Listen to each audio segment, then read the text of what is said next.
화원고등학교 친구들 안녕하세요. 공지했던 바와 같이 이태준의 돌다리라는 소설은 우리 따로 영상으로 수업하는 것으로 하겠습니다. 영상에 나오는 내용은요, 제가 이미 다 필기를 해놓은 자료를 바탕으로 수업을 할 겁니다. 그래서 이거는 영상 시간을 줄이기 위해서 제가 이미 필기된 자료를 바탕으로 하고 있는 거니까요. 여러분들이 이제 제 설명을 들으시면서 이제 영상에 있는 내용을 따라서 필기를 해주시면 되는데요. 여러분들의 속도에 맞춰서 영상을 멈추시면서 필기하셔도 괜찮고요. 제 설명에 맞춰서 필기하셔도 괜찮습니다. 어쨌든 여러분들이 필기를 하시면서 내용 이해를 하면서 영상을 들어야 된다는 거 먼저 익혀두시고요. 내용을 본격적으로 들어갈 텐데요. 이거는 제가 저번 주에 나눠드렸던 프린트를 바탕으로 하고 있습니다. 그걸 바탕으로 여러분들이 보시면 되겠어요. 그래서 추가 작품 이태준 돌다리의 개관부터 먼저 확인하고 내용 들어가는 것으로 하겠습니다. 자, 일단 보시면 이태준의 돌다리라고 하는 작품입니다. 이 작품은요, 갈래의 단편소설, 그렇게 길지 않습니다. 그래서 우리는 전문을 배울 것이고요. 사실적 교훈적이고요. 시간적 배경이랑 공간적 배경은 일제강점기쯤이라고 생각하시면 됩니다. 1930년대고요. 배경은 농촌마을, 이렇게 생각하시면 되고요. 특징, 전적 작가 시점입니다. 그래서 여기서는 아버지와 창섭, 아들이 나오죠. 그들을 조명하고 있는 작가가 그 인물의 내면 심리까지 묘사해주고 있다는 거 확인해 주시면 되겠습니다. 그래서 소설이기 때문에 큰 틀은 5단계로 구성이 되어 있습니다. 발단, 전개, 위기, 절정, 결말의 5단 구성으로 되어 있고요.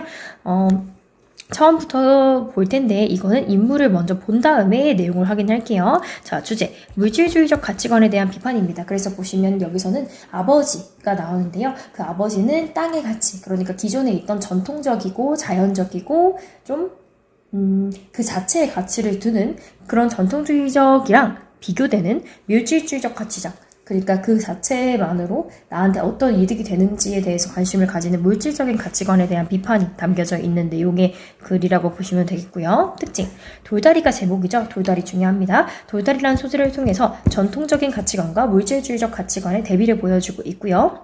그 다음에 대조적인 가치관을 지닌 인물들, 아버지와 창섭이 나오죠. 그 인물들을 통해서 주제를 부각하고 있습니다. 또한 인물 간의 대화와 서술자의 요약적 제시를 통해서 내용을 전개하고 주제를 드러낸다는 전적 작가 시점의 특징을 가지고 있습니다. 그래서 인물을 먼저 보도록 할게요. 소설이 복잡하진 않아요. 단편 소설이기 때문에 아버지라고 하는 사람은요, 전통적인 가치관을 가지고 있는 그런 사람으로서 땅을 되게 소중히 여기는 사람입니다. 여러분들이 겉으로 봤을 때 약간 꼰대인가? 이렇게 생각할 수도 있지만요. 그런 의도는 아니고요. 기존에 있었던 전통적 가치관에도 나름의 그 의미가 있다라는 것을 보여주는 인물이라고 보시면 되겠고요. 반대로 아들은 의사입니다. 의사로서 이 아들은 병원을 확장을 하고 싶어요. 그래서 아버지가 가지고 있는 땅을 팔자고 제안하려고 시골에 내려오게 되는데, 이 아들은 땅을 그 자체로 보는 것이 아니라 물질주의적인 가치관, 그러니까 병원을 확장할 수 있는 일종의 금전적인 수단으로 인식을 하고 있습니다. 거기서 오는 차이가 있는 것이죠. 그러니까 이 둘을 비교하면서 이 작품에서 얘기하고 싶은 건 이런 자연적인 가치관을 긍정하고 대신에 너무 모든 것을 다 돈만으로 바라보는 물질주의적인 가치관에 대해서 비판하는 그런 내용이 된다 생각하시면 되겠습니다. 그래서 아버지라고 하는 우리 인물은요, 일생 동안 농사만 지어온 농부로서 땅에 대한 강한 애정심을 가지고 있습니다. 그래서 물질적인 것보다 인정과 의리를 소중히 여기는 인물이다라는 걸 알 수 있습니다. 그게 땅으로 드러나는 것이죠. 그 다음에 반대로 창섭, 아들은요, 서울에 살고 있는 의사로서 땅을 금전적인 가치, 물질적인 수단으로 바라보고 있습니다. 그래서 누이의 죽음에 충격을 받아서 의사가 되었지만 현재는 의술보다는 돈을 버는 데 관심이 많아서 서구의 물질지향적인 가치관을 가지고 있습니다. 물질만능주의적인 가치관을 가지고 있어요. 하지만 이 인물이 무조건 나쁜 것은 아닙니다. 나중에는 아버지의 말을 듣고 아버지의 말을 어느 정도 수용하기 때문에 그런 수용적인 가치관도 가지고 있는 그런 인물이라고 보시면 되겠습니다. 그래서 소설의 큰 틀은 아버지를 설득하기 위해서 서울에서 아들이 내려오는 것으로 구성이 되어 있는데요. 발단 전개 볼게요. 일단은 자, 처음에는 창섭이 농지를 팔자고 제안하기 위해서 고향으로 내려옵니다. 전개에 보면은 아버지가 제목에 나오는 그 돌다리를 고치고 있어요. 뒤에서 보겠지만 이 돌다리를 고치는 것에도 여러 가지 의미가 있습니다. 그 다음에 위기, 창섭이 아버지에게 땅을 팔자고 했는데 아버지께서 창섭의 거절하고 그 다음에 땅의 소중함에 대해서 역설하고 있습니다. 참고로 얘들아, 역설이라고 하는 건 우리가 배운 그 역설법과는 다른 역설입니다. 강하게 힘역자, 주장했다, 설파했다 해서 역설이라고 합니다. 아버지가 강하게 주장했다는 뜻이에요. 그 다음에 결말, 아버지는 돌다리에 나가서 땅을 지키는 삶이 진리, 그러니까 천리, 하늘의 이치라는 것을 되새기고 있습니다. 그래서 아버지가 결국에는 자연주의적인 가치관이 소중하다는 것을 스스로 깨닫고 아들의 대화에서도 아들과의 대화에서 아들 또한 아버지의 가치관이 있다라는 것을 인정해주는 그런 내용이 나옵니다. 그래서 그렇게 보시면 되겠고요.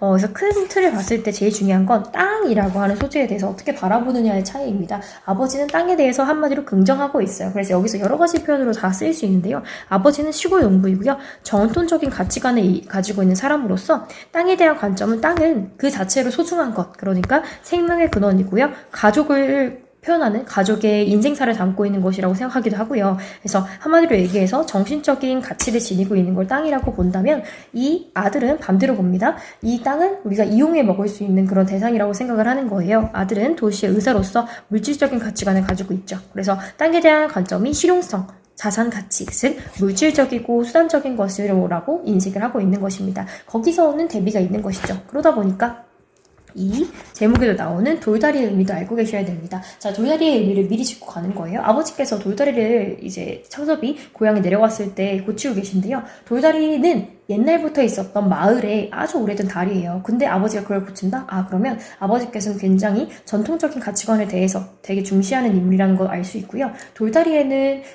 이제까지 살아왔던, 창섭의 가족이 살아왔던 전부가 담겨 있습니다. 아버지께서 이제 처음에 결혼하셨을 때, 그리고 살아온 인생들이 그 돌다리 안에서 다 이루어진 것이고요. 그런 가치가 담겨 있는 중요한 그런 다리라고 볼 수 있겠고요. 그 돌다리를 고치는 아버지의 모습에서 전통적인 가치관을 고수하는 아버지의 모습 또한 볼 수가 있겠고요. 더불어서 더 나아가면 이 돌다리가 가지고 있는 가치, 그 가치가 있으니까 고치는 거겠죠? 그걸 고치는 모습을 통해서 물질적인 가치관에서 조금은 벗어나서 전통적인 가치관이 중요하다라고 하는 거를 보여주는 그런 의미의 제목도 되겠습니다. 그래서 돌다리의 상징적 의미를 보시면요. 돌다리는 인간과 삶과 함께하는 것으로 귀중한 전통이라는 의미를 가지고 있습니다. 그래서 돌다리는 모든 것을 금전적으로만 바라보는 세태를 비판하기 위한 도구로서 사용이 되고요. 또한 아버지로 대표되는 전통적인 세대의 자연 중심적인 가치관, 그래서 자연을 굉장히 소중한 것으로 여기는 그런 가치관을 상징한다고 볼 수 있겠습니다. 또한 아버지가 돌다리를 손질하는 것은 뭐라고 보냐면 과거로부터 전해지는 정신적인 문화가 후대까지 이어지길 바라는 염원의 표현이기도 합니다. 그러니까 아버지가 이렇게 돌다리를 소중하게 여기는 것처럼 그 이후의 세대들도 이 돌다리를 소중하게, 즉 정통적인 가치관에 대해서 좀 소중하게 여겨줬으면 하는 마음이 담겨있다는 것이죠. 그거를 좀 생각을 하시면서 따라오시면 좋겠습니다. 그래서 본문 들어가도록 할게요. 넘겨보면 일단은 위에 있는 것들 먼저 필기를 하면서 내용을 보도록 하겠습니다. 자, 돌다리에서 나올 수 있는 시험 출제 포인트 먼저 필기하고 들어오는 것으로 할게요. 자, 살짝만 조정을 할게요. 자, 이런 시험 출제 포인트는 일단 돌다리의 상징적인 의미, 제목의 상징적인 의미, 선생님이 방금 전에 언급했던 그런 내용이죠. 그런 것들 확인하는 거 중요합니다. 그 다음에 여기서 나오는 두 인물이 있죠. 창섭이랑 아버지가 있는데 그 인물이 어떤 특징을 가지고 있고 어떤 가치관을 가지고 있는지, 그리고 그들이 무엇에 대해서 갈등하고 있는지를 확인해 주셔야 됩니다. 그 다음에 서술상의 특징, 중간에 보면 이제 직접 제시, 간접 제시가 막 구별될 수 있는 그런 부분들이 나옵니다. 이거를 잘 구분하셔야 되는데요. 왜냐면 우리 이거 소설이 지금 시험 범위에 두 개가 들어가는데 카메라의 워커에서도 마찬가지로 직접 제시인지 간접 제시인지가 나왔었어요. 그래서 대부분 얘는 고모의 입장에서 전개가 되는 거니까 우리 훈이의 입장에 대해서 이야기를 할 때는 간접 제시인 경우가 많았고요. 고모에 대해서 서술할 때는 직접 제시인 경우가 많았습니다. 물론 100%도 아니었지만요. 그래서 그거랑 비교해서 같이 볼 수가 있으니까요. 어떤 게 직접 제시이고 어떤 게 간접 제시인지 확인해 주시면 되겠습니다. 이게 하나 있고요. 자, 그래서 미리 다시 한번 제가 정리해 보면요. 돌다리 혹은 땅이라고 하는 것이 이 소설을 어떤 의미를 지니냐. 전통, 정신, 자연적인 가치를 의미하는 그런 의미가 되겠고요. 더불어서 이 가족의 역사를 담고 있는 돌다리에 우리가 살아왔던 인생이 그 흔적에 담겨 있는 것이라고 보시면 되겠고요. 또한 그 흔적에 강조를 하면서 반대되는 물질 만능주의에 대해서 비판하고 있다라는 것도 있을 수가 있겠습니다. 중요하니까요. 필기 잘 해주시고요. 내용 들어갈게요. 근데 옆에 평소에 제가 쓰는 색깔이랑 거의 유사하게 썼으니까요. 참조하세요.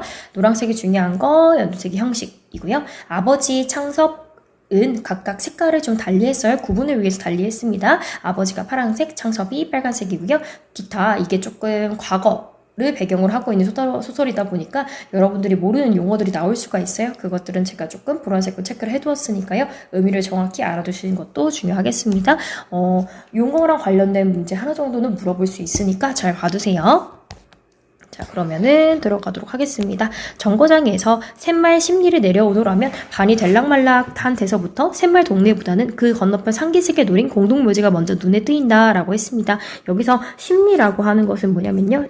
대략적으로 4km 정도 되면 되는 그런 길이라고 보시면 되겠습니다. 그러면 이거는 이제 아마 고향의 모습에 대해서 이야기하는 것이겠죠. 그래서 그때 왔을 때 동네보다 바로 보이는 것이 있는데요. 그게 바로 뭐냐면 공동묘지가 먼저 보인다라고 했습니다. 그 공동묘지는요. 창섭이 가지고 있는 원래 가족 여동생이 있었어요. 지금은 죽었지만 그 여동생의 묘지라고 볼 수 있겠습니다. 그게 먼저 눈에 띄인다라고 했으니까요. 이거는 창섭의 입장에서 조금 생각을 해볼 수가 있는 거예요. 창섭한테 이 공동묘지는 되게 소중하고 애틋한 그런 공간이 되는 거죠. 자, 그래서 창섭은 잠깐 걸음을 멈추고까지 바라보았다라고 했습니다. 약간 간접 제시라고 볼 수 있어요. 간접 제시 뭔지 기억하시죠? 간접 제시는 인물을 제시하는 데 있어서 돌려서, 그러니까 인물의 말이나 행동을 통해서 보여주는 걸 간접 제시라고 하는데, 이 공동묘지를 지나치지 못하는 창섭을 보니까 창섭은 뭔가 이 공동묘지에 대해서 미련과 안타까움을 가지고 있다는 걸 알 수 있겠습니다. 간접 제시고요. 더불어서 우리 인물 나왔으니까 체크 한번 할게요. 창섭 아들입니다. 그래서 이 아들이 잠깐 걸음을 멈추고 바라봤대요. 물론 아들은 얘들아 그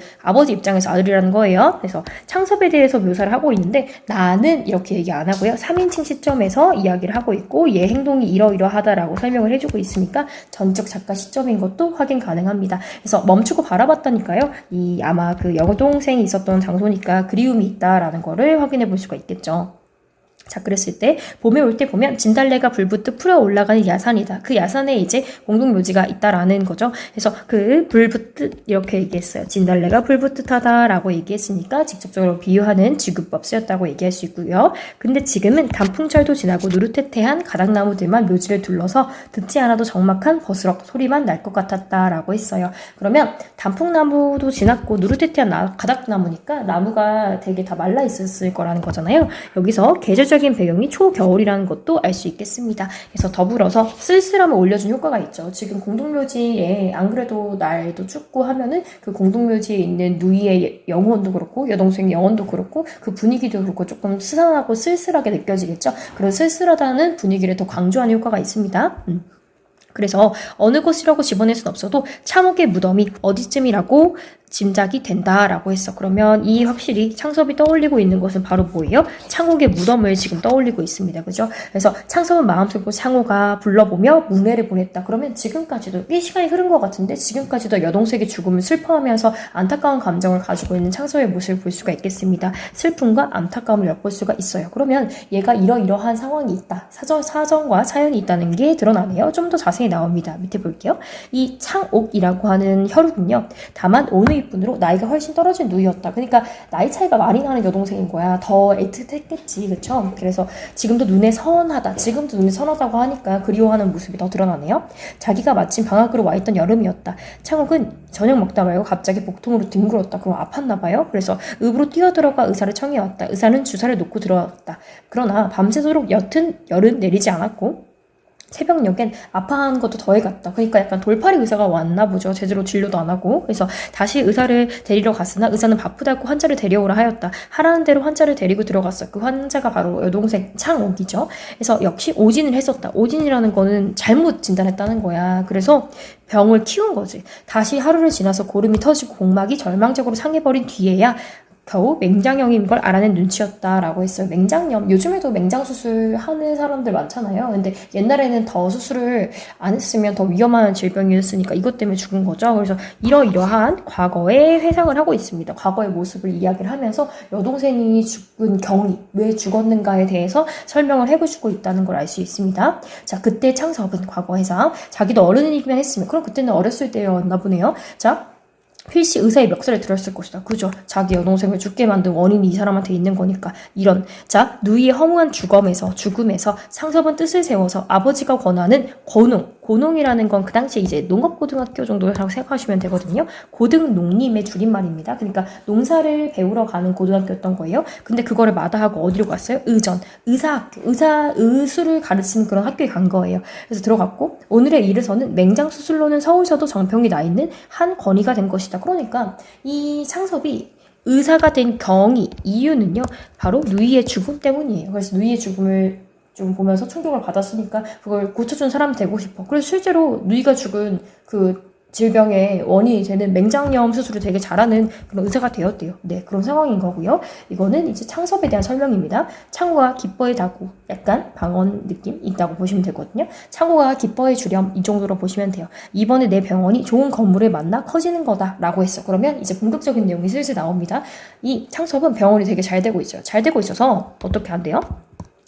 창섭의 생각, 내 병원이 좋은 건물을 만나 커지는 거야. 그러니까 병원을 뭔가 확장한다는 걸 알 수 있지. 그러면 여기서 우리가 생각을 해볼 수가 있는 게 아버지를 방문하는 이유 중에 하나가 뭐를 위해서? 아버지의 땅을 팔아서 그걸 바탕으로 마련한 돈을 바탕으로 이제 병원을 늘리겠다라는 거죠. 그래서 창섭이 아버지를 방문하는 까닭은 왜냐하면 이라는 기호입니다. 병원의 확장, 즉 땅을 팔아서 병원을 확장하기 위함이라는 것을 알 수 있습니다. 그래서 개인 병원으로는 가장 완비한 수술실이 실현될 거다. 입원실 부족도 해결될 거다. 네 사진, 이건 창욱이의 사진을 크게 확대해서 내 새 진찰실에 걸어놓으마 하면서 아직도 이 창욱을 추모하고 있는 모습인 걸 알 수 있고요. 얘가 창섭이 아버지의 땅을 팔아서 그 돈을 통해서 병원실을 엄청 조금 크게 늘리겠다는 그런 꿈을 꾸고 있다는 걸 알 수 있겠습니다. 자, 창섭은 바람도 쌀쌀할 뿐 아니라 오후차로 돌아가야 될 길이라 걸음을 재우쳤다. 그러니까 당일치기로 고향에 온 거예요. 정말 그 말만 하러 온 거예요. 그래서 재우쳤다는 뭐 재촉했다, 걸음을 서둘렀다 정도로 생각하시면 되겠습니다. 자, 그러면 오랜만에 얘도 서울에 있다가 고향을 와본 걸 거 아니에요. 고향이 조금 변했어요. 자, 고향의 변화를 이렇게 묘사하고 있는데요. 길은 그 전보다 넓어졌고 바닥도 편탄하였다. 아무래도 이제 그 당시부터 이제 슬슬 변화가 있으니까 시간도 지나면 변화도 생기고 산업화도 나중에 될 거니까요. 그런 모습이 드러난다고 볼 수 있겠고요. 비나 오면 지은하게 헤어날 수 없었는데 복판으로는 자갈이 깔리고 어떤 목은 좁아져서 소바리가 논으로 미끄러져가기 십상이었는데 바위를 갈라내면서까지 일매지게 넓은 길로 닦아졌다. 창섭은 이럴 줄 알았다면 정거장에서 자전거라도 빌려 타고 올 걸 하였다. 그러니까 옛날보다 길이 조금 더 개간이 되고 사람 다니기 좋은 길로 바뀌었다라는 거예요. 거기서도 약간 이제 은연중에 드러나는 것이 좀 전통적인 그런 모습들이 사라지고 있다라는 걸 알 수 있습니다. 이 작품은 지금 전통주의적 가치관에 대해서 강조하는 그런 작품인 거니까 그런 거를 좀 안 좋게 보겠죠. 약간은 안 좋게 보겠죠. 그런 게 드러나는 겁니다. 자, 그래서 눈에 익은 정제나무 선논이며 돌각담을 두른 바위들도 나타났다. 그러니까 이제는 눈에 익은 게 나오기도 하고 그러네요. 돌담도 있고. 자, 자긴 집 논과 밭들이었다. 그러니까 집 가까이 온 것이죠. 자, 논뜨개 선 정제나무는 그 전부터 있은 것이나 밭에 돌각담은 아버지께서 손수 쌓이쓴 것이다 라고 하면서 아버지에 대한 설명이 나오기 시작합니다. 그러면 아버지의 특성이 살짝 드러났는데요. 아버지는 뭔가 좀 만지작 자기 손으로 뭔가를 하시는 거 좋아하시는 것 같아요. 그리고 자기 손으로 일군다라고 하는 것에 되게 가치를 주시는 분 같죠? 그거를 생각하시면서 보시면 되겠네요. 다음 쪽 볼게요. 자, 아버지 나왔습니다. 중요. 창섭의 아버지 등장했습니다. 창섭의 아버지는 근검으로 근방에 소문난 영감이었다라고 했습니다. 근면성실 근검하다 뭐 이렇게 얘기하는데요. 절약정신이 투철하고 되게 성실하다라는 거겠죠. 근방에 소문난 영감이었다. 그러면 아버지의 성격이 이러이러하다라고 대놓고 얘기했잖아요. 이런 경우에 무슨 제시? 직접 제시라고 얘기할 수 있겠습니다. 직접적으로 이야기를 해준 거예요. 그래서 근데 아버지는 이렇게 좀 절약정신이 투철한 분이셔서 그러나 자기 대에 와서는 밭 하루가리도 일구지도 못한 것으로 소문난 영감이다. 그럼 아버지에 대한 소문이 이렇게 두 개 있네요. 하나는 근면하다는 것, 하나는 자기 밭을 하루가리는 이제 뭐 소를 기준으로 했을 때 하루 정도 가를 정도의 그런 정도의 밭의 분량을 얘기하는 건데요. 그 밭 크기 정도도 늘지는 늘리지도라고 생각하시면 돼요. 그러면 아버지는 되게 그런 사람이었는데 성실하고 그런 사람인데 밭을 늘리지는 못했어. 그럼 왜 밭을 못 늘렸을까? 곡식값보다는 다른 물가들이 높아졌을 뿐 아니라 전대에는 모르던 아들의 유학이란 것이 큰 부담이 되다가 이렇게 했어. 그러면 여러 가지 원인이 있는데 이 논밭을 늘리지 못한 까닭들이 나옵니다. 첫 번째, 자, 물가가 높아졌다. 그렇죠. 그러니까 돈이 잘 안 벌렸다는 것도 있고요. 그 다음에 전대에는, 이전까지는 이제 그전에는 집안에 의사가 없었나 보죠. 근데 이번에는 아들이 의사를 하게 됐으니까 유학도 가고 이러니까 조금 돈이 많이 들었다라는 거죠. 돈이 모일 기세가 없어서 그 논밭을 늘리지 못했다라는 것이고요. 이건 아버지의 말씀인데, 할아버니와 아버님께서 나를 부자 소리 못 들어도 굶는다는 소리는 안 듣고 살라고 물려주시고 가셨다. 그 땅을 물려줬다는 얘기겠죠. 드럭드럭 탐내 모아선 뭘 허니. 할아버님께서는 쇳똥을 맨손으로 움켜다 넣으시던 논, 아버님께서 망더를 손수 이룩하신 밭을 더 겉논으로 더 기름진 밭이 되도록 닭달만 해가기에도 내겐 벅찬 일일 게다 라고 했어요. 그러면 아버지의 이 말에서 알 수 있지만, 이 아버지한테 이 땅이라고 하는 것은 정말 그냥 땅 이런 느낌이 아니에요. 이거는 우리 아버지와 할아버지의 정신과 노력과 피땀이 다 들어있는 아주 가치 있는 물건이라고 생각을 하고 있는 거예요. 아버지는. 그래서 아버지한테 있어서 이 땅이라고 하는 것은 자연이고 정신적이고 가족의 그런 긍정적인 가치관들이 담겨있는 그런 장소다라고 생각하시면 되겠습니다. 그래서 아버지한테는 그런 가치 있는 땅을 그냥 현상 유지, 지금 이 상태의 땅을 유지하고 조금 더 기름진 땅으로 만드는 것만 해도 벅찼다는 거예요. 그래서 그것 때문에 논밭을 못 늘린 것도 있다라는 거죠.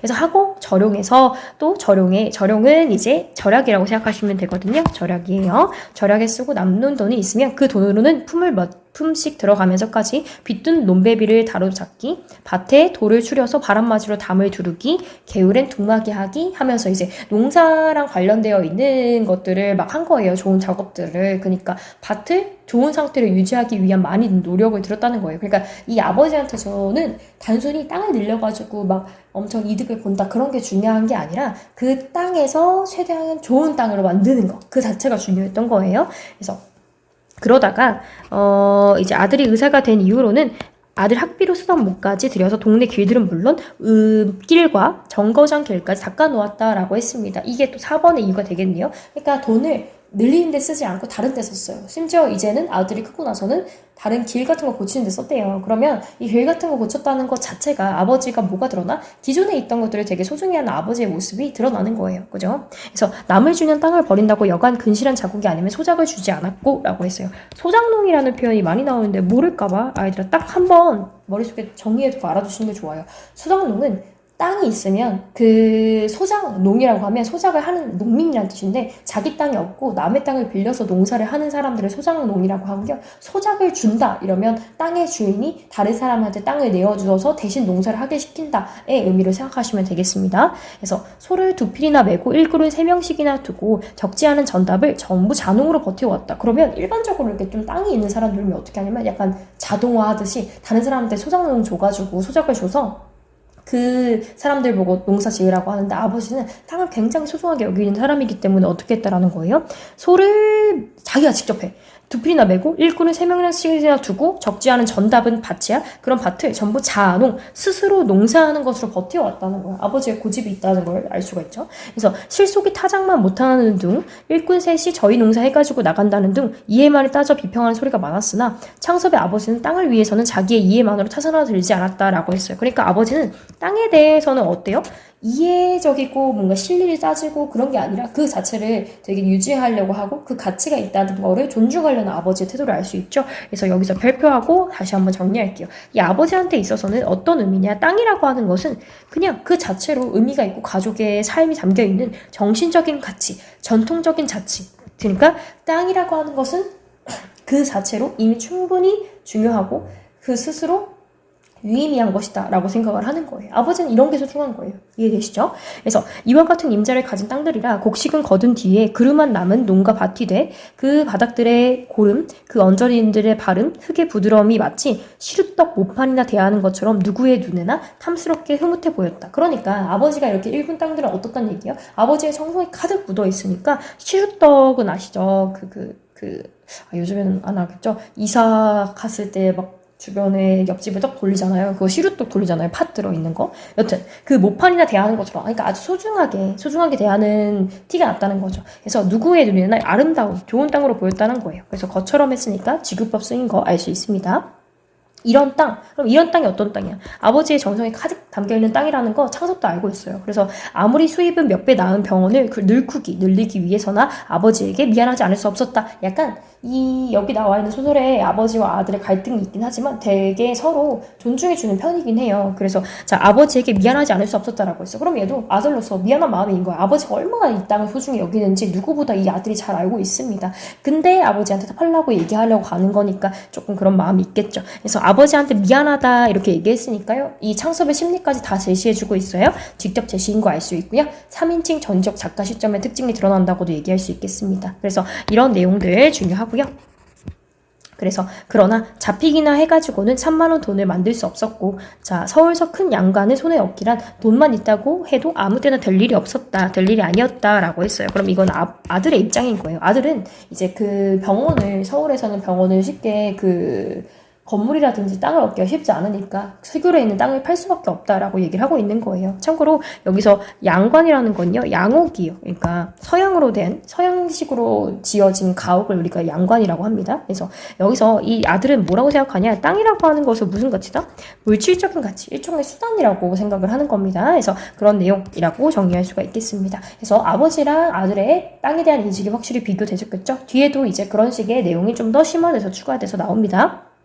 자, 얘가 이런 생각을 해요. 아버지께서는 내년이 환갑이시다. 어머니께서는 겨울이면 해마다 기침이 도지신다. 그러면 어머니께서는 아프시고 아버지께서도 이제 나이가 연세가 있으시니까 땅을 일구는 게, 즉 농사를 하는 게 더 이상 힘들다라고 얘가 판단을 하는 거야. 그래서 진작부터 모셔야 됐을 거다. 그런데 내가 시골로 올 수 없고 천생 부모님이 서울로 가셔야 된다. 그러니까 얘 말은 땅을 파는 게 당연하다는 근거를 스스로 약간 세뇌하듯이 이야기하고 있는 거야. 그래서 한 동네에서도 땅을 당신마치 묶어둔 사람에게 소적을 주지 않으셨다. 딴 정부를 소작을 내어 맡기고는 서울과 편안히 계신 날이 하루도 없으실 게다. 그러니까 만약에 내가 부모님을 모시기 위해서 서울로 데려온다고 해도 부모님은 하루 종일 땅을 소중히 생각하는 분들이니까 땅 생각만 할 거라는 거야. 그러니까 팔아야 된다는 얘기지. 아버지의 말년을 편안히 해드리기 위해서라도 땅은 전부 없애버릴 필요가 있는 거다. 이렇게 얘기했잖아요. 뜻깊어까지 쓰면서 얘기했으니까 스스로 합리화하고 있다라는 걸 알 수 있어요. 그죠?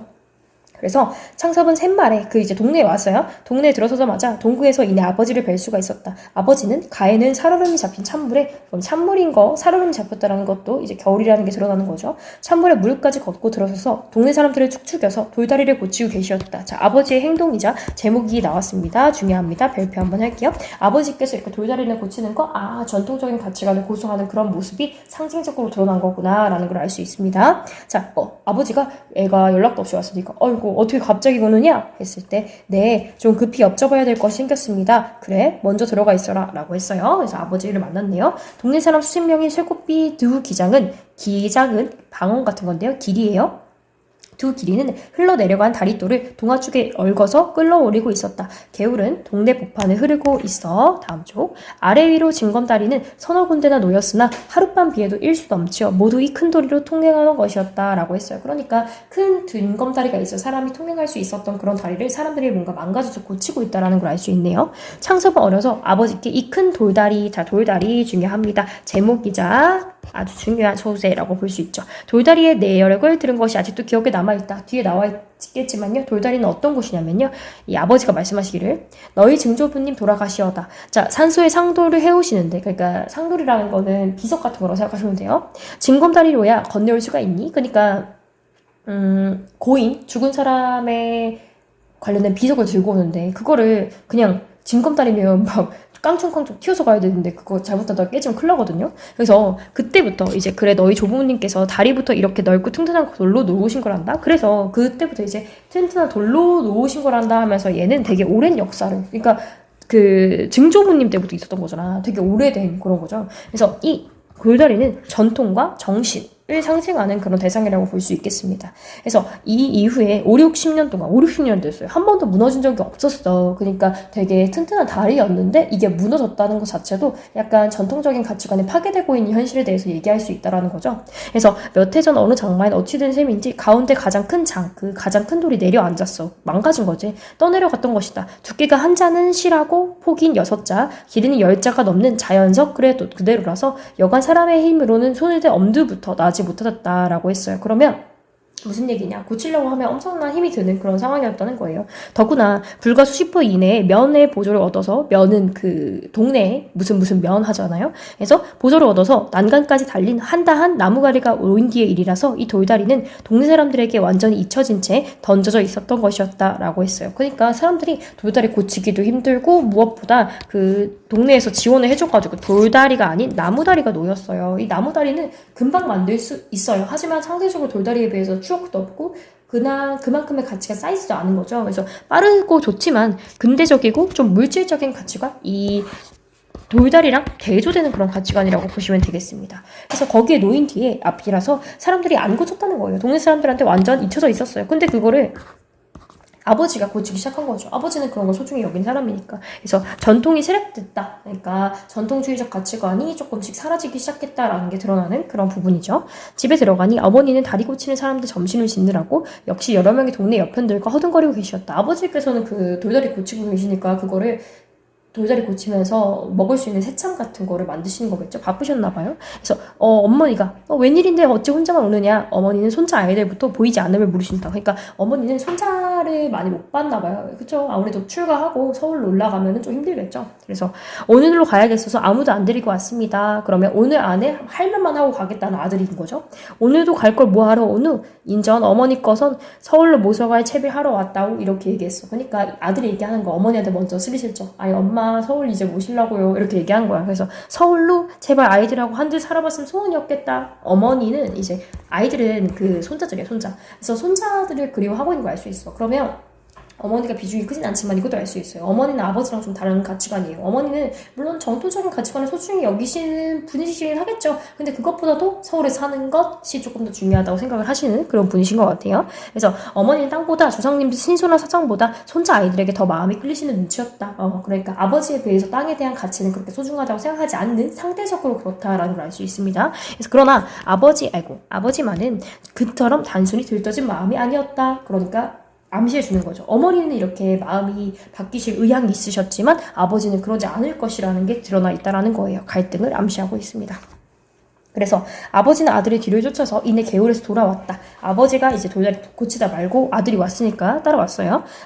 의사인 아들은 마치 환자에게 치료 방법을 이르듯이, 그러면 지구적인 표현을 써서 얘기하고 있습니다. 그러니까 아버지한테 내가 여기 오게 된 이유에 대해서, 그러니까 땅을 팔아야 된다는 것에 대해서 차분하게 얘기를 했다라는 거예요. 냉정히 차근차근 이야기를 시작하였다. 외아들인 자기가 부모님을 진작 모시지 못한 것이 잘못인 것. 한 집에 모이려면 자기가 방언을 버리기보다는 부모님께서 농사를 버리시고 서울로 오시는 것이 순리인 것. 그러니까 내가 부모님 못 모셔서 내가 이제 모셔야 되는데 현실적으로 모시는 건 시골이 아니라 서울이 맞다라는 얘기고요.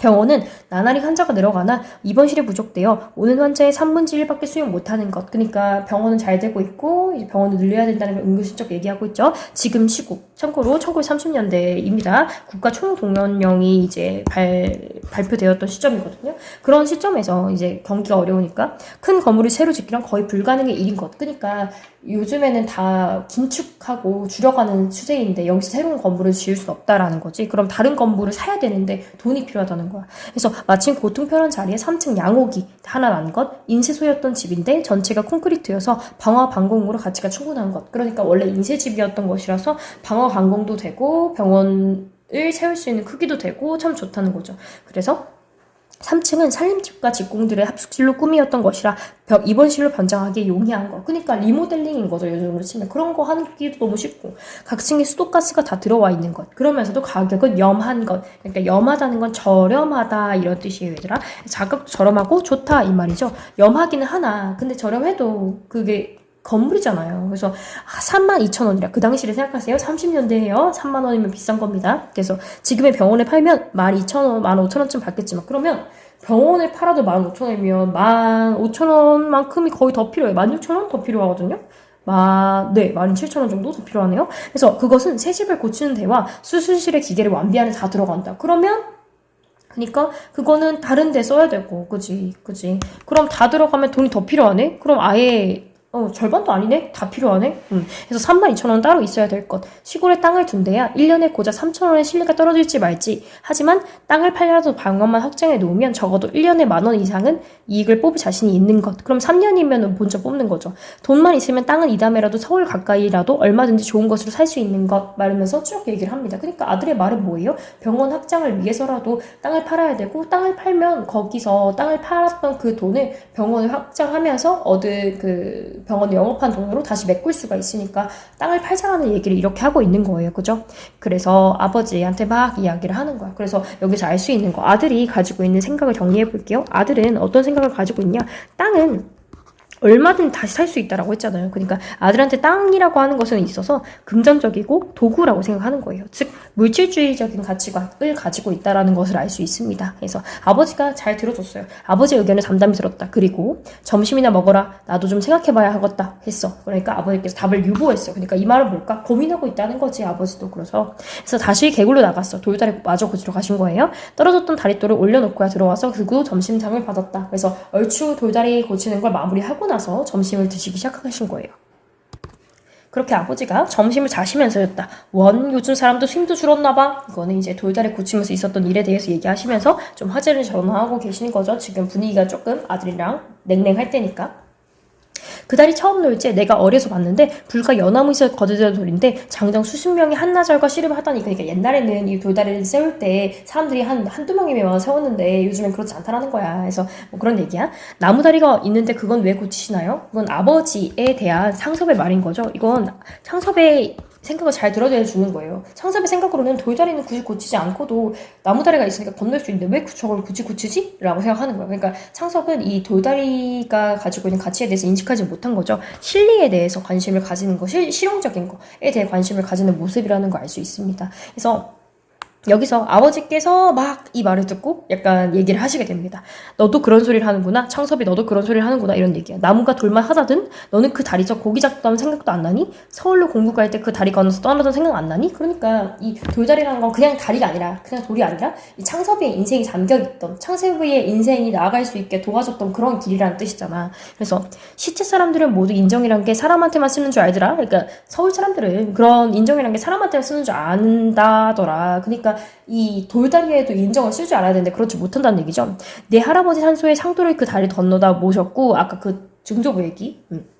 내가 천절 끼고 천자문 옛날 한자 공부하는 거, 그 다리로 그리그로 댕겼다. 네 어미도 그 다리로 가말 말고 내 집에 왔어. 그러니까 이 아버지 어렸을 적부터 아버지의 인생, 아버지가 어머니랑 결혼한 거 다. 그래서 나 줄 건 그 다리로 건네다 묻어라 이렇게 얘기했어. 그러니까 아버지한테서 이 돌다리는 그냥 돌다리가 아니라 나의 인생, 가족사, 그리고 그 모든 인생의 흔적을 함께한 동반자 느낌인 거예요. 그래서 난 서울 갈 생각 없다 이렇게 얘기했어요. 그러니까 서울 갈 생각이 없다라고 얘기하는 것에서 드러나겠지만 아버지는 뭐 할 생각이 없으세요? 땅을 팔 생각이 없으세요. 되게 단호하게 얘기하셨습니다. 서울을 가지 않겠다라고요. 그러니까 땅을 팔지 않겠다라고. 그래서 얘가 이런 말을 들을 줄 몰랐었으니까 네? 라고 반문하는 거예요. 그래서 천금이 쏟아진데도 나는 땅을 못 팔겠다라고 했어요. 그러니까 아버지한테 있어서 땅은 돈보다 더 소중한 거예요. 알겠죠? 돈으로 환산할 수 없는 그런 가치를 지닌 것이라고 보는 거죠. 자, 내 아버님께서 손수 이룩하시는 걸 내 눈으로 본 밭이고 내 할아버님께서 손수 피땀을 흘려서 모으신 돈으로 장마하신 논들이야. 그러니까 내 아버지와 할아버지의 모든 것들이 다 들어있어요. 여기는. 그죠? 돈 있다고 어디가 느르지 논 같은 게 있고, 느르지 논이라는 건 기름진 논, 좋은 논이란 뜻이에요. 같은 게 있고, 독시 잠박 같은 걸 사. 느르지 논둑에 선 느티나무는 할아버지께서 심으신 거고, 저 차랑마닥 은행나무는 아버님께서 심으신 거다. 그러니까 그 논밭에는 그냥 나무들이 아니라 아버지나 할아버지가 심었던 그런 나무들도 있다라는 거야. 너무 소중하다는 거야. 그래서 그 나무 밑에 설 때마다 그 어른들 동상이나 다름없이 경건한 마음이 솟아 우러러보곤 한다. 그러니까 거기에 서면 아버지나 할아버지의 생각이 난다라는 건데, 땅이란 건 어떻게 일시 이해를 따져 사고팔고 하느냐? 그러니까 그런 가치를 지니고 있는데 어떻게 그걸 물질적인 가치로만 바라보느냐? 이런 얘기잖아. 그래서 땅 없어봐라. 집이 어디 있으면 나라가 어디 있는 줄 아니?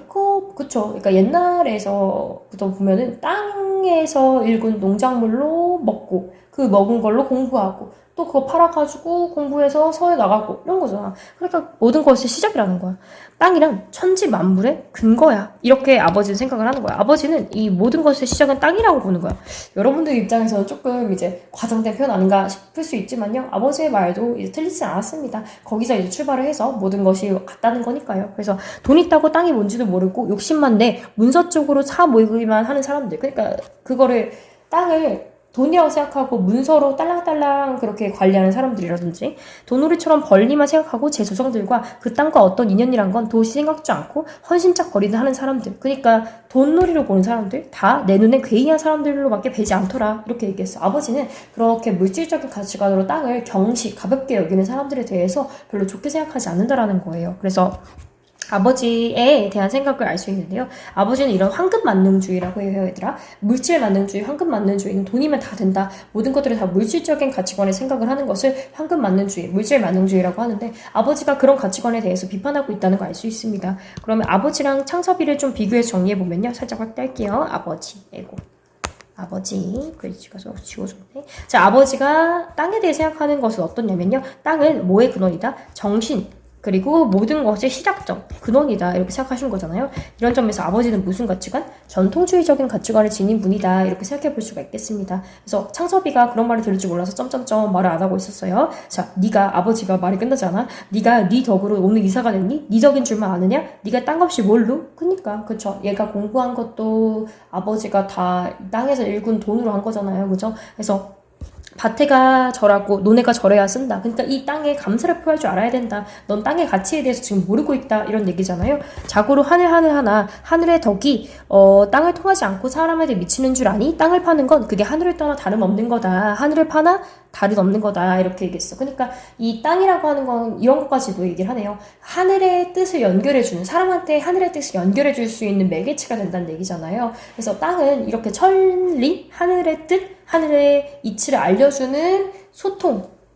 매개체이기도 하다라는 얘기예요. 그러니까 아버지는 땅이 중요하다는 얘기예요. 그래서 쭉 들어요. 점점점. 해서 땅을 밟고 다니니까 땅을 우습게도 여기지, 땅이 내 발밑에 있으니까 그거에 별거 아닌 것 같지? 라고 아버지는 생각하는데 그렇게 보지 말라는 거죠. 그래서 땅처럼 인과응보할 때 응하다 생각하시면 되는데요. 노력의 결과. 그러니까 땅은 뿌린 만큼 거둔다는 얘기예요. 그래서 분명한 게 무엇이냐? 하늘은 차라리 못 믿을 때도 많다. 그러나 힘들이는 사람에겐 힘들이는 만큼 땅은 반드시 후원 보답을 주시는 거다. 그러니까 그 땅의 가치에 대해서 얘기하고 있는 거예요. 그래서 세상에 흔해 빠진 지주들, 땅은 자기들한테나 맡겨버리고, 자기는 약간 소작인이에요. 그러니까 그 지주들이 뭐 했던 얘기예요? 잘못되었던 얘기예요. 그죠? 띡 도해지에나, 도해지가 도시에 가 있어 소출은 파여다 뭐다 도해지 낭비해버리고, 땅 가꾸는 데는 단 1호를 벌벌 떨고, 땅으로 살며 땅에 야박한 놈은 자식으로 치면 후레자식인 셈이야. 이렇게도 얘기를 합니다. 그러니까 땅으로 먹고 살면서 땅의 가치를 모르는 사람들이 지금 너무 널려 있는데, 그런 사람들은 나쁜, 그러니까 부모의 은혜를 모르는 후레자식이나 다름없다라고 얘기하고 있는 거야. 그만큼 땅의 가치가 소중하다라는 거죠. 땅이 말을 할 줄 알아봐라. 대가 고프단 말이 땅이 얼마나 많을 테냐. 그러니까 그 사람들은 땅을 돌보지를 않으니까 땅이 맨날 메말라 있을 거란 말이야. 그거를 얘기하는 거야. 해마다 걷어만 가고 땅은 자갈밭이 되니 아니? 그러니까 얘들아, 그 땅도 기름진 것도 영원하지 않아요. 다 그 비료도 주고 뭐 해야 되니까 그런 게 되는데, 그렇게 하지 않으면 자갈밭이 되는 거를 알고 있냐 이 말이야. 그래서 두기 떠나가니 않아? 걸음 한번 제대로 넣나? 정 급하게 자기니 우는 소리야 돼야 요즘 너의 신이들 주사침 놓듯 애꿎은 금비만 갖 털어놓지 라고 했어. 그러니까 그렇게 소작농이 이거 진짜 너무 땅이 별로라서 못하겠어요 이런 소리가 나와야 겨우겨우 비료나 뿌린다는 거야. 마치 신이라는 건 서양 의술 이사. 그러니까 창섭이가 이런 사람이잖아. 창섭이가 주사침을 놓듯이 그냥 띡 하고 놓고 만다라는 거야. 그게 좀 싫은 거지. 그렇게 땅을 홀대를 하다라는 거는 박대한다는 거잖아요. 그러니까 좋지 않은 대우를 한다는 거죠. 그래서 그렇게 땅을 홀대를 하곤 인제 죽어서 땅이 무서워서 어디 부들 갈 텐구 이렇게 얘기했어. 아버지가 그렇게 땅을 홀대해 놓고 사람은 죽어서 다 어디로 가요? 그러니까 무덤으로 가잖아요. 결국 흙이 되어 돌아간다라고 얘기하잖아요. 땅으로 어차피 돌아갈 사람들인데 그 땅 무서운 줄 모르고 이렇게 너무 홀대하는 게 잘못되었다라고 아버지가 직접적으로 비판하고 있는 것이죠. 그래서 아버지 입장에서는 죽은 이후에 어디로 간다? 사람은 다 땅으로 간다라는 것이죠. 땅으로 가는데 왜 이렇게 홀대를 하느냐라고 얘기하고 있습니다. 그래서 여기 이렇게 쭉 얘기하는 것들, 아버지의 말이나 행동이나 대사 모두 무슨 짓이다? 간접 제시인 거 알 수 있습니다. 아버지가 가지고 있는 생각에 대해서 보여주더라, 이렇게 보시면 되겠습니다. 창섭은 입이 얼렁버리였다. 그러니까 아버지의 말이 옳다라는 생각이 들었고 내가 조금 실수했다는 생각이 들어서 이런 태도를 보였겠죠. 그래서 자신의 안일함을 깨달았기 때문에 이런 태도를 보였다는 거 알 수 있습니다. 손만 부비었다. 그러니까 민망한 거죠. 그죠? 그래서 자기의 생각은 너무나 자기 본의, 내 생각뿐이었다라는 걸 깨달았다. 땅에는 이해를 초월한 일종 종교적 신념을 가진 아버지. 그쵸? 아버지는 정말 땅을 거의 뭐 종교 믿듯이 이렇게 좀 되게 소중하게 여기고 있는데요. 그 아버지한테, 종교처럼 여기는 아버지한테 나의 말은 이단이죠. 그러니까 종교를 배척하는 이단적인 계획이다. 이 이단적인 계획이라고 하면 땅 파는 거. 아버지가 땅을 좋아하는 건 거의 종교 수준인데 그거를 막는 거였다는 거죠. 그래서 계획이 용납될 리 만무였다. 아버지는 상을 물리고도 말을 계속하셨다. 너로선 어떤 수단을 쓰든지 병원부터 확장하려는 게 과히 엉뚱한 욕심은 아닐 줄도 안다. 그럼 제가 아까 아버지와 아들이 그래도 서로를 이해하려고 노력한다는 게 이런 거예요. 그래서 아버지가 알아요. 그러니까 이 아들이 병원을 놀리고 싶은 마음에 대해서도 이해를 해줍니다. 공감해줘요. 그러나 욕심을 부려서 못 쓰는 거다. 아버지의 가르침이죠. 그래서 이술은 예서부터 인술이라지 않니? 매살 순탄하게 진실하게 해라. 이렇게 얘기했어요. 인술은 이제 사람을 살리는 소중한 기술이라는 뜻인 거죠. 그래서 이거를 하는 데 있어서 너가 의사로서 살아가는 데 있어서 욕심을 부리지 말고 이렇게 살아라. 그런 얘기죠. 그래서 창섭이 네가 가업은 원래 농사야. 그래서 아까 뭐 이제 의대 갔잖아. 그래서 가업을 이어나가지 않는다고는 한탄하지 않겠다. 그러니까 너가 농사꾼 안 하는 건 내가 오케이 하겠다 이 말이죠. 너로서 발전의 길을 열었고, 그죠? 의사가 되었으니까요. 그게 또 모리지배의 악업이 아니라 활인을 인술이구나 이렇게 얘기했어. 그러니까 모리지배는 그러니까 불안당 같은 사람? 그래서 이익만 추구하는 그런 직업도 아니잖아, 사실은. 그러니까 사람을 살리는 기술이잖아. 악업이 아니라 활인, 사람을 살리는 인술이구나. 그러니까 나는 인정해주겠다라는 거야. 근데 내가 어떻게 불평을 말하겠니? 다만 3, 4대 집안에서 공주를 일으켜놓은 논전장을, 그러니까 내가 이 몇 대 할아버지에 걸쳐서 아버지에 걸쳐서 그리고 이 진짜 창섭의 아버지에 대해 이르기까지 3대에 걸쳤는데 그거를 남의 손에 내맡기가 되는 것이 더욱더 애석한 심사가 아닐 수 없다 했고 이렇게 얘기했어요. 그러니까 아버지께서는 이 아들이 의사로서의 길을 가는 걸 인정을 해주지만 한편으로는 조금 섭섭한 마음도 없지 않아 있긴 하다. 이거를 엄청 오랫동안 해왔는데 이제는 하지 못하는 게 안타깝다, 그런 얘기를 하고 있는 거고요. 그래서 농사일의 가업이 끊기는 아쉬움에 대해서 얘기를 하고 있습니다. 그래서 이렇게 막 아버지의 말을 듣고 있다가 창섭이가 얘기를 해. 그러면 아버지께서 땅을 안 파시겠다고 하시는데 그 한편으로는 땅을 누구한테 넘겨주게 되는 것도 이제 싫다라고 하시는 것 같으니까 이렇게 얘기했어. 팔지 않으면 그만 아닙니까? 라고 했어. 그러니까 아버지가 봤을 때 우리가 가지고 있으면 그만 아니냐 이렇게 얘기하는 거야. 그래서 아버지의 마음을 완전히 이해하지 못했어요. 그래서 온전히 이해하지 못했어요. 왜냐 보세요. 그러면 아버지 말은 나 죽은 뒤에 누가 거두니? 너도 이제도 말했지만 너도 문서쪽만 쥐고 서울 앉아 지주노릇만 하게? 그따위 지주하고 자긴 틈에서 땅만 얼마 고는지 아니? 라고 했어. 그러니까 아버지는 그게 싫은 거야. 그 땅이라고 하는 게 그만큼의 가치를 받고 존중받고 대우받아야 되는데 아버지가 죽고 나면 팔진 않겠지만 얘가 가지고 있겠지. 근데 그거는 이제 땅을 얘가 농사할 거 아니잖아. 농사할 거 아니니까 그거를 계속 놀릴 텐데, 땅을 놀린다는 거죠. 땅을 냅둘 텐데 그런 게 땅한테 얼마나 안 좋은 일인지 아니? 이런 얘기죠. 안 된다. 팔 테다. 나 죽을 시에 달 팔 테다. 돈에 팔 줄 아니? 사람한테 팔 테다. 그러니까 오해하지 마세요. 아버지가 땅을 판다는 게 진짜 이렇게 물질적인 것을 요구해서 판다는 게 아니라 그 땅의 가치를 나한테 창섭한테 넘어가면 방치될 거를 알잖아. 그게 싫어서 차라리 다른 사람한테 팔 거라는 거야. 그러니까 여기서는 판다는 게 중요한 게 아니라 땅의 가치를 유지하고 싶다는 거야. 그래서 건너 용문이는 우리 느르지 농 같은 거는 한 해만 보고 죽어도 농군으로 태어났다고 하나지 않겠다고 했다.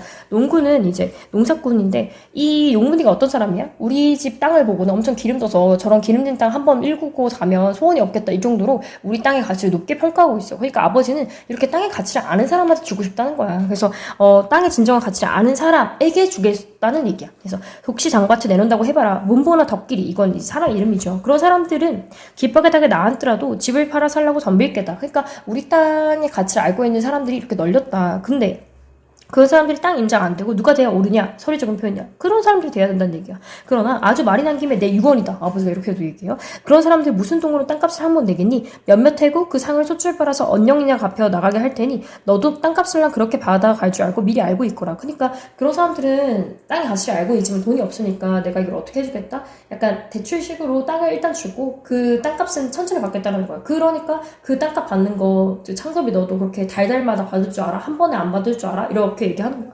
그래서 그렇게 하면서 네 뭐가 먼저 가면 어머니가 먼저 가면 내가 묻을 거고 내가 먼저 가게 되면 내 몸아는 네가 서울로 그때 데려가렴. 이렇게 하면서 그러니까 나는 안 가겠다. 서울 안 가겠다는 거지. 그래서 난 샘말서 이렇게 야인으로나 죄 없는 박을 먹다 야인인 채 묻힐 걸 흠축히 여긴다. 그러니까 아버지는 어디서 살겠다는 거야? 죽어도 여기 시골에서 묻히겠다라는 거야. 그래서 야인이라는 건 시골 사람을 얘기합니다. 그래서 아버지가 어떤 걸 알 수 있냐? 자기가 하고 있는 그 농사꾼으로서의 일에 대해서 되게 만족감을 가지고 있다라는 걸 알 수 있습니다. 아버지한테 있어서 이 농사일은 천직이고 만족감이고 소박하지만 자신이 스스로 만족할 수 있는 그런 삶이 되는 거예요. 넘어가 보죠. 그래서 마지막 자식의 젊은 욕망을 못 들어주는 게 애비 마음으로 섭섭하다. 아버지도 이제 이해를 해준다고 했잖아요. 이 자식의 젊은 욕망이라는 거는 창섭이가 그 병원을 확장하고 싶었던 그런 젊은 욕망을 못 들어주는 게 애비된 마음으로 섭섭하다고 직접 얘기한 거예요. 직접 제시. 그러나 이 늙은이 아빠 자신 또 그냥 그만 10년쯤 지켜오는 게 있다는 걸 무시하지 말았다고. 그러니까 너도 입장이 있겠지만 나도 입장이 있다라는 거야. 아버지는 다시 일어나 담배를 피우면서 다리 고치는 대로 나갔다.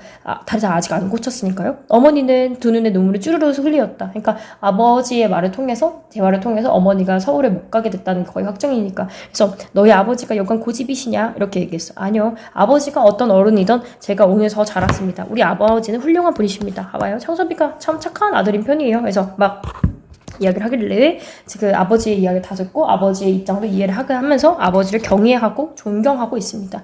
그러나 창업도 코어리가 찌르르 하였다 했어요. 그러니까 얘도 느낀 바가 있어요. 좀 아쉬운 것도 있겠죠. 아버지를 이해한다고 했지만. 그래서 자기가 계획하고 온 일이 실패한 것쯤 차라리 당연하게 생각되었고 아버지와 자기와의 새끼가 격리되는 일종의 결별의 심사를 체험하는 때문이었다. 그러니까 이 아버지와의 대화를 통해서 아버지와 나와의 약간 간극 가치관의 차이를 느꼈기 때문에 조금 그런 마음이 든 거야. 그래서 가치관 차이를 인식했기 때문에 이런 태도를 보인 거고요.